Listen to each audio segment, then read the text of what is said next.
YouTube, welcome back to the channel. Andrew Lewis here with GL Rustic Design. I just wanted to do a quick video just to kind of show, I've been really busy lately, but we finally got our next building built. You can see my shop, that's what I work out of over there. We had built my wife a studio so that she can do her thing out of this. So, and it'll eventually be a pool house. Right now it has some gym equipment and so on. But so I just want to give you a cost breakdown of what it just costed me to get this whole thing built, and kind of just how we done it and whatnot. So obviously the first thing is on a cement slab.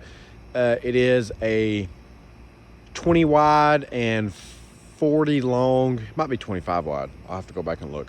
Yeah, it is 25 wide. It's 25 wide and 40 foot long. Little structure.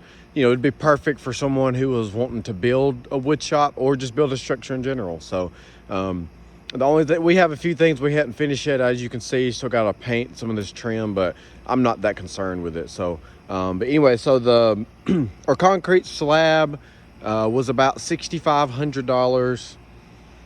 And then the next step was, once we got the slab done, and walk my way inside. This door is absolutely perfect. So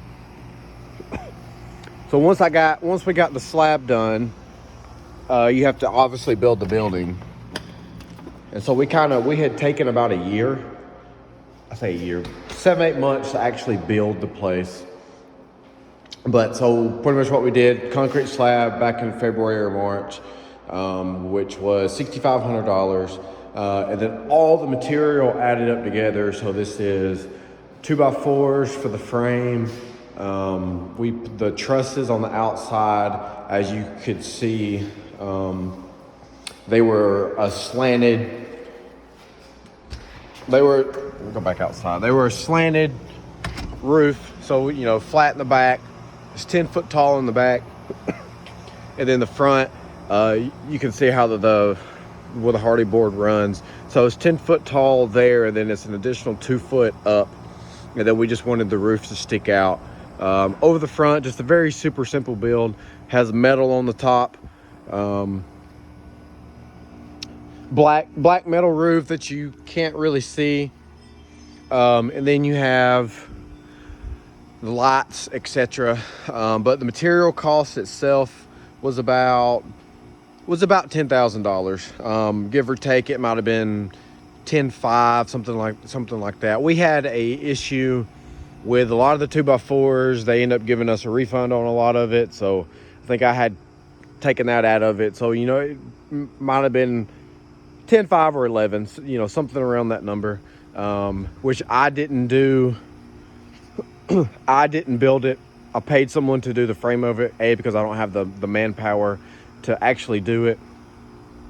So I thought I wanted to, and then I got into it, and I was like, no, I was gonna pay someone to do it. But so there's nothing on the back. There's no windows. We do have a wire dropped to put in a mini split.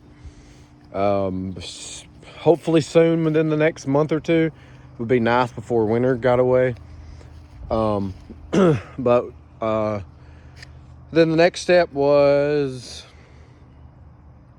so once all the material got put on, so the material included, we went with the white hardy board on the outside. Like I'd mentioned, there's still all kind of, there's not the first bit of caulk on any of this, something that's still in our line to do. But we got the white hardy board on the outside, and then we have the black windows on the outside as well. It has white inside windows, white on the inside, black on the outside, just to really match our house and the door. But like I said, material and all was like 10, 5, 11, somewhere in that number. And then you have, I'll put all the labor kind of in one category. So all the labor was, I just put like $5,500, something in that number. Like I said, the only thing that I did myself with my dad's help is we done all the wiring. So we just have those two lights there. I ended up coming in and paying someone in the end to put to hang these lights. I just didn't have time to finish it. Hang these lights, and then we have the 4 floodlights up under this top ceiling. I paid someone just to quickly come in here. You know, it was like, I don't know, a few $100s. They come in here and just put all those up, and it saved me, you know, a few hours of work. So the door, which you do not have to get this big of a door. We wanted a sliding door across the front, but we didn't know, you know, how much those were going to be. And so so what we did, these little windows up top, those are actually just like some black plastic that we put in there. Those are not actually windows. This really just wanted the look. I wish they were a little bit more spread out, but you know, it is what it is. So, but this door alone, this big garage door cost us $9,500. It was a little bit of a splurge. Like I said, we wanted the sliding doors across the front, but the sliding doors were like $17,000. So I told her, I was like, well, we can just get a big 18-foot wide garage door. So that's what we ended up going with. I love it. It looks so good, especially at nighttime, as you can see in the display picture. But yeah, we had, you know, a few sheets left over, a few strips. I actually bought these already painted white from someone who just built the house locally. So that saved me, you know, probably a few $100s, $500-600 just buying that. So from someone that I knew. And then so going back inside, so all I got left is paint. We painted it ourselves. It's not the best paint job, but you know, something that we could just quickly do in a day.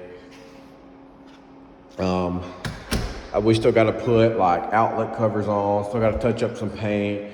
You know, got that trimmed out. We just went with like a white and blue theme. You know, like I said, there's still some spots. I got to trim the whole bottom. There's still some spots we got to touch up, but you know, we were fine with the way it looks for right now. So, but just, you know, we spent $300 in paint. Sheetrock, the Sheetrock guy charged us. It was $3,000 with the sheetrock and the labor to hang it, to finish it, all that good stuff. Might have been a little high, but I don't know. If y'all want to drop below in the comments, kind of, because I'm in North Alabama, which is pretty cheap compared to most states. So y'all are probably thinking my prices are way low. So I'm just, you know, out of curiosity, if you're in wherever, Illinois, California, New York, Florida, just kind of drop below of what you think this would cost you to build. And also while you're doing that, make sure you subscribe to my channel. It really helps me out. But just to kind of finish up here, electrical, like I said, it's just a material breaker, just a few outlets. There's really not a lot of electrical in here. We won't use half these outlets that we have. It was about $800. By the time I bought the box, the wire, the Romex, whatever, all the good stuff, the breakers, cost me about $800. Getting the pipe, I jumped it off from my shop. So that's something that, you know, extra you would have to do if you didn't already have power, you know, coming from your house or whatever. So I just pulled it straight from my shop. You can kind of still see my line here, but you can see back in that back corner there's a line that runs all the way through, and ignore my kids' toys. But, you know, spent about $800 in electrical stuff. Still probably I'm going to build a cabinet here, which will be in one of my another future videos. It's just a little 8-foot cabinet that will sit right there, to, you know, help store stuff, put jackets on, drinks, you know, whatever. And then also, like I said, this back corner will eventually probably be a bathroom. We have it stubbed up. You can see the 2 plumbing features. We have it stubbed up for a bathroom, you know, for future, maybe in a year or two, or whenever we put in a pool. But yeah, like I said, so we'll eventually have a pool here. This is the back of my house, and then we'll have an in-ground pool here. So besides that, just try to clean up the yard. But so overall total cost, it cost us, not including any of this stuff, we're in it about $37,000, 37 and some change, maybe 38, no more than 40 is what it just cost me to build. And like I said, the only thing I've done myself is the electrical, which probably saved me, I don't know, $500 to $1,000 maybe. So, but yeah, so just one more quick peek at the front. Yeah, the front is really our favorite part. So, but yeah, 30, like I said, $38,000 is what I had in it total. Like I said, if you wanted to add some inflation in that a little bit, it shouldn't have cost me no more than 40. Like I said, this structure might cost you, I don't know, 70 in Texas. I don't know. So, like I said, it's North Alabama. Just me kind of subbing everything out as we go. There's no point in hiring a contractor for something like this. So we're out in the country. So, but yeah, if you have any questions, please feel free to drop them below. You can find me on Facebook at GO Rustic Design, Instagram, whatever. If you have other questions, if you're local to me, I can get you who I used to build this place. They all done really good jobs. I would highly recommend any of them. If you're in the Northeast Alabama area. But yeah, if you got any questions, drop them below. Appreciate it.